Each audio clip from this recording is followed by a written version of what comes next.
Title thumbnail பார்த்துருப்பீங்க. தளபதி அவர்கள் இப்போது ரீசெண்டாக ஒரு வீடியோ அவரோட பேஜில் போட்டிருக்காங்க. நானுமே அதை பார்த்தேன் முழுசாக. இவங்க கேட்ட கேள்விகளுக்கும் அவரோட வருத்தத்தையும் எல்லாத்தையுமே 4 நிமிஷத்தில் பேசி ஒரு பதிவாக போட்டிருக்காங்க. முதல்ல அந்த பதிவை பார்த்துட்டு வந்துடுங்க. நான் டீட்டெயில்டாக சொல்கிறத விட பார்த்துட்டு வாங்க. அனைவருக்கும் வணக்கம். என் லைஃப்பில் இந்த மாதிரி ஒரு பெயின்ஃபுல்லான ஒரு சுச்சுவேஷனை நான் ஃபேஸ் பண்ணதே கிடையாது. மனசு முழுக்க வலி மட்டும்தான். இந்த சுற்றுப்பயணத்தில் என்னென்ன மக்கள் பார்க்க வராங்க, அதுக்கு ஒரே ஒரு காரணம் தான், அவங்க என் மேலே வச்சிருக்கிற அன்பும் பாசம். அந்த அன்புக்கும் பாசத்துக்கும் நான் எப்பவும் கடமைப்பட்டிருக்கிறேன். அதனால தான் இந்த சுற்றுப்பயணத்தில் மற்ற எல்லா விஷயங்களையும் தாண்டி மக்களுடைய சேஃப்டி, அதில் எந்த காம்ப்ரமைஸும் பண்ணிடக்கூடாதுன்றதுக்காக தான் அது என் மனசில் ரொம்ப ஆழமாக இருக்கும் அந்த எண்ணம். அதனால தான் இந்த அரசியல் காரணங்கள் எல்லாத்தையும் தவிர்த்துட்டு ஒதுக்கி வச்சுட்டு மக்களுடைய சேஃப்டி மட்டும் மைண்டில் வச்சுக்கிட்டு அதுக்கான இடங்களை சூஸ் பண்ணுறது, அதுக்கான இடங்களை பார்த்து பெர்மிஷன் கேட்குறது, போலீஸ் டிபார்ட்மெண்ட்டில் அதை ரிக்வெஸ்ட் பண்ணி கேட்போம். ஆனால்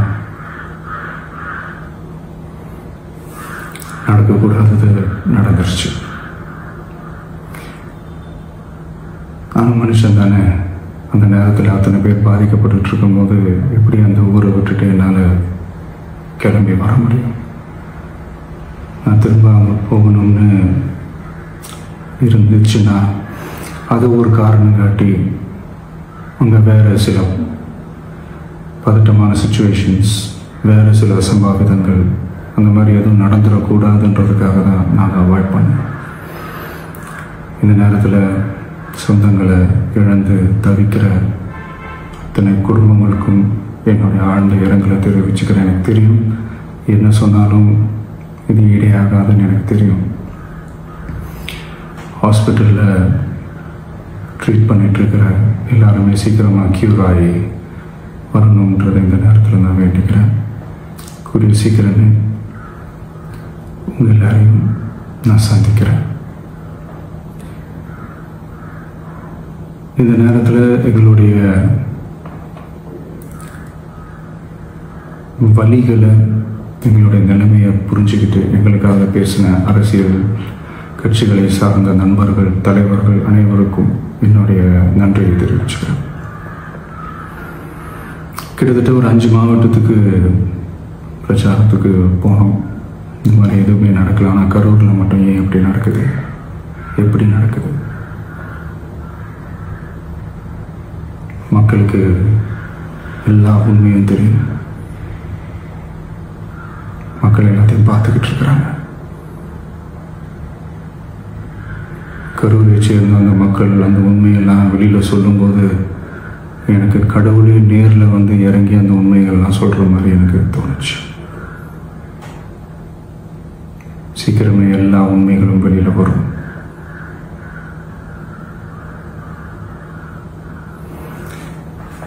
எங்களுக்கு தரப்பட்ட இடத்துல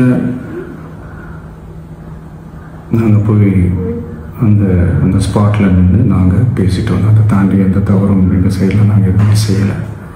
பட் இருந்தாலும் எங்கள் கட்சியை சேர்ந்த நிர்வாகிகள், தோழர்கள் மேலே எஃப்ஐஆர், அது மட்டும் இல்லை சோஷியல் மீடியாவை சேர்ந்த நண்பர்கள், தோழர்கள், அவங்க மேலே எஃப்ஐஆர்லாம் போட்டு இப்போ பிடிச்சிக்கிட்டு இருக்கிறாங்க.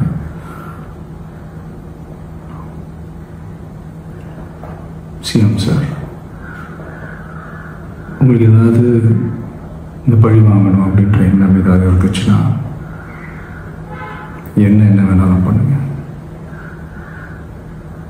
அவங்க மேலே கை வைக்காதீங்க. நான் ஒன்று வீட்டில் இருப்பேன், இல்லை நான் ஆஃபீஸில் இருப்பேன். என்ன வேணாலும் செய்யுங்க. நண்பர்களே, தோழர்களே, நம்மளுடைய அரசியல் பயணம் இன்னும் ஸ்ட்ராங்காக, இன்னும் தைரியத்தோட கண்டினியூ ஆகும். தேங்க்யூ.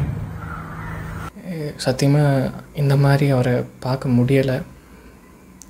ஆரம்பிக்கையிலே ரொம்பவுமே இந்த மாதிரி ஒரு வழியை இது வரைக்கும் லைஃப்பில் அனுபவிச்சதுலேருந்து ஆரம்பிச்சிருக்காரு. அப்போவே ஃபேஸ் பார்க்கலே தெரிஞ்சிடுச்சு. அந்த கண்ணில் நீங்கள் பல பேர் இவர் தான் காரணம் நீங்கள ஒரு நிமிஷம் வேண்டாம், ஒரு செகண்ட் அந்த கண்ணை பாருங்கள். அந்த கண்ணில் போய் தெரியுது. அந்த கண்ணை பார்த்தா உங்களுக்கே தெரியும் அவர் எந்த தப்பு பண்ணலை அப்படின்னு. ஸ்ட்ரைட்டாக நான் விஷயத்துக்கு வரேன். அவர் கடைசியில் முடிக்கலை. மக்கள் நாங்கள் கேட்ட கேள்வியை இப்போ அவர் கேட்டிருக்காரு. இன்றைக்கி காலையில் நான் ஒரு நியூஸ் பார்த்தேன், நேற்றுக்கு ஒரு நியூஸ் பார்த்தேன்.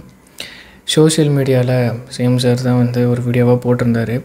அதில் சொல்கிறாரு கடைசியில் இந்த மாதிரி தவறான வதந்திகளை சோஷியல் மீடியாவில் பகிர வேண்டாம் அப்படின்ட்டு ஒரு சாஃப்ட் டோனில் பேசிட்டு இந்த வீடியோ போட்டிருக்காங்க. அதுக்கப்புறம் நைட்டே பார்த்திங்கன்னா தவறாக வதந்தி பரப்பின எந்த இன்ஃப்ளூயன்சராக இருந்தாலும் சரி அவங்கள நடவடிக்கை எடுக்க போகிறவங்க மேலே அப்படிங்கிற மாதிரி பார்த்தேன். அதுக்கப்புறம் இன்றைக்கி காலையில் ரெட் பெக்ஸ் நினைக்கிறேன் அந்த யூடியூப் சேனலில் இருக்கிற ஒரு ஜேர்னலிஸ்ட்டை காலையில் அரெஸ்ட் பண்ணியிருக்காங்க. இந்த மாதிரி உண்மை தான் அவங்க வீடியோவாக ஆதாரங்களோட பண்ணி போட்டிருந்தாங்க. இருந்தாலும் அவர் அரெஸ்ட் பண்ணியிருக்காங்க. அதுவும் இல்லாமல் 3 பேர்த்தையும் அரெஸ்ட் பண்ணியிருக்காங்க. ஸோ அதை பற்றி அவர் சொல்லியிருந்தார். அதை நான் பார்த்தேன். எனக்கு ரொம்ப கஷ்டமாக இருந்தது. ஏன்னா என்ன இந்த மாதிரி பேசுகிறதுக்கு ஒரு உண்மையை பேசுகிறதுக்கு இங்கே உரிமை இல்லையா, இண்டிபெண்டன்ஸ் இல்லை அப்படிங்கிற மாதிரி எனக்குள்ளே அவ்வளோ ஒரு கோபம். இருந்தாலும் என்னால் என்ன பண்ணுறதுன்னு தெரியாமல் நான் அப்படியே உட்காந்துட்டே இருந்தேன். நானும் உண்மையை தான் பேசி வீடியோவாக போட்டிருந்தேன். நீங்கள் எல்லோரும் பார்த்துருப்பீங்கன்னு நினைக்கிறேன். அது இப்போ கிட்டத்தட்ட ஒரு 1600 பேருக்கு மேலே பார்த்துருக்காங்க. தளபதி அந்த விஷயத்தை லாஸ்ட்டில் அவரும் எழுப்பியிருந்தார் அந்த கேள்வியை. இத்தனை பிரச்சார கூட்டத்தில் நடக்காத உயிர் சேதம் எப்படி இங்கே கரூரில் மட்டும் அப்படிங்கிற மாதிரி கேட்டிருந்தார். மக்கள் நாங்கள் கேட்டதை அவரும் கேட்டிருக்காரு. கரூர் மக்கள் அவங்க நடந்த கொடூரத்தையும் உண்மையும் பேசல. எனக்கு கடவுளே சொன்ன மாதிரி இருந்தது அப்படிங்கிற மாதிரி சொல்லியிருந்தார். நம்ம எல்லாருமே பார்த்துருப்போம் எங்கே என்னென்ன கொடுமை நடந்தது அப்படின்ட்டு. கடைசியில் அவர் ஒன்று சொன்னார், உண்மை வெளியில் வரும், கண்டிப்பாக இதுக்கான விஷயங்கள் கண்டிப்பாக நாங்கள் நடவடிக்கை எடுப்போம் அப்படிங்கிற மாதிரி சொல்லியிருந்தார். எனக்கு என்னென்னா பயமாயிடுச்சு. 3 நாளாக எந்த ஒரு விஷயமும் அவங்ககிட்ட இருந்து வரலையே. இப்போ கேஸ் போட்டதுக்கு போய் ஜாமீன் கேட்டுருக்கிறதெல்லாம் பார்த்தேன். காலையில் நேற்றுக்கும் பார்த்தேன். என்னால் உண்மையை சொல்லணுன்னா என்னால் தாங்க முடியல. ஆக்சுவலாக எனக்கு மட்டும் இல்லை, நிறைய பேர்த்துக்கு இருக்கும். என்னால் ஒழுங்காக வேலை செய்ய முடியல, கரெக்டாக எந்த ஒரு இதுலேயும் ஃபோக்கஸ் பண்ண முடியல. அவர் எப்படி துடிச்சிருப்பாருங்கிறத எல்லாத்தினாலே புரிஞ்சுக்க முடியுது. அவர் அதுதான் சொன்னார், எனக்கு ஆதரவு தெரிவித்த மக்களுக்கும் எனக்காக பேசின தலைவர்களுக்கும் கட்சி தலைவர்களுக்கும் ரொம்ப நன்றி அப்படிங்கிற மாதிரி சொல்லியிருந்தார். கடைசியாக ஒரு விஷயத்த சொன்னார் சிஎம் சார் அப்படின்ட்டு, உங்களுக்கு எதாவது பழி வாங்கணுன்ட்டு இருந்தது அப்படின்னா நேரடியாக பழி வாங்குங்க, நான் வீட்டில் தான் இருப்பேன் இல்லை ஆஃபீஸில் தான் இருப்பேன் அப்படிங்கிற மாதிரி சொன்னார். அது கேட்கல ரொம்பவுமே ஒரு அப்படியே ஒரு மாதிரி ஆச்சு. என்ன வேணாலும் பண்ணிக்கோங்க, மக்கள் மேலே கை வைக்காதீங்க அப்படின்னாரு.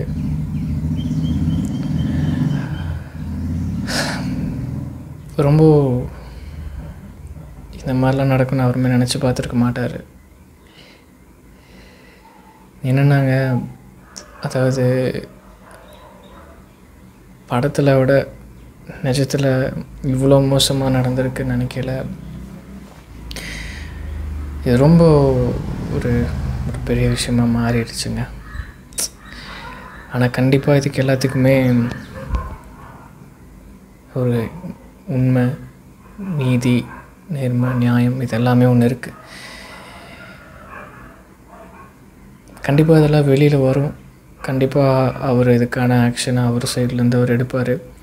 கடைசியில் அவர் அதை சொல்லிவிட்டு முடித்தார். நம்மளோட கட்சி இனிமேல் ரொம்ப வலுவாக செயல்படும் அப்படின்ட்டு தான் முடித்தார்.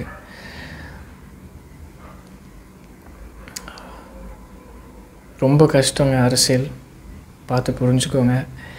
இவ்வளோ பெரிய ஒரு விஷயத்தை அவர் ஃபேஸ் பண்ணியிருக்காரு. கூடிய சீக்கிரம் அவங்கள போய் பார்ப்பேன்னு சொல்லியிருக்காரு கரூர் மக்களை. இப்போ உடனே எல்லோரும் இன்னொரு விஷயத்த என்ன சொல்லுவாங்கன்னா, வீட்டில் உட்காந்து வீடியோ எடுத்து போட்டுட்ருக்காரு, இப்படி போட்டால் மட்டும் சரியாயிருமான்னு ஒன்று பேசுவாங்க. எனக்கு ஒன்று மட்டும் புரியலை. ஒன்றா நேரில் போய் சந்திக்கல அப்படின்னா அதுக்கு ஒன்று சொல்கிறீங்க. அவர் என்ன அங்கே சொன்னார்னா, ஸ்டார்டிங்கில் நானும் மனுஷன் தானே, எனக்கு இந்த மாதிரி ஒரு செய்தி வந்த உடனே நானும் போய் பார்க்கலான் தான் இருந்தேன். அங்கே இருந்த ஒரு சூழ்நிலையால் அதை காரணம் காட்டிட்டு நான் இங்கே வந்துட்டேன் அப்படிங்கிற மாதிரி அவர் சொல்லியிருந்தார். இதுக்கு மேலே என்னங்க உங்களுக்கு அவர் மேலே இருக்கிற வெறி, ஒரு வெறுப்பு எனக்கு புரியலை.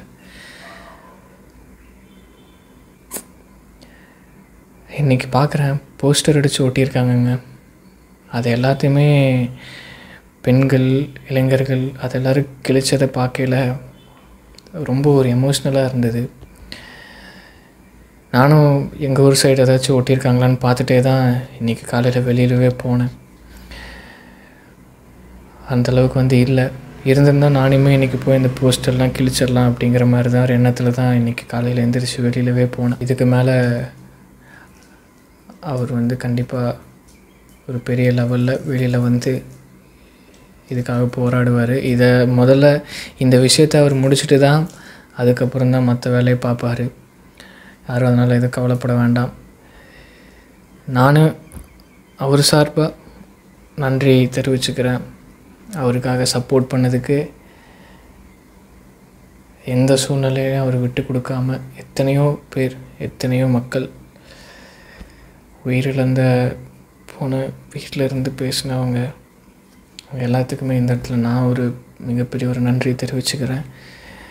இதே ஆதரவை, இதே பாசத்தை, இதே புரட்சியை கடைசி வரைக்கும் விட்டுறாதீங்க. நன்றி.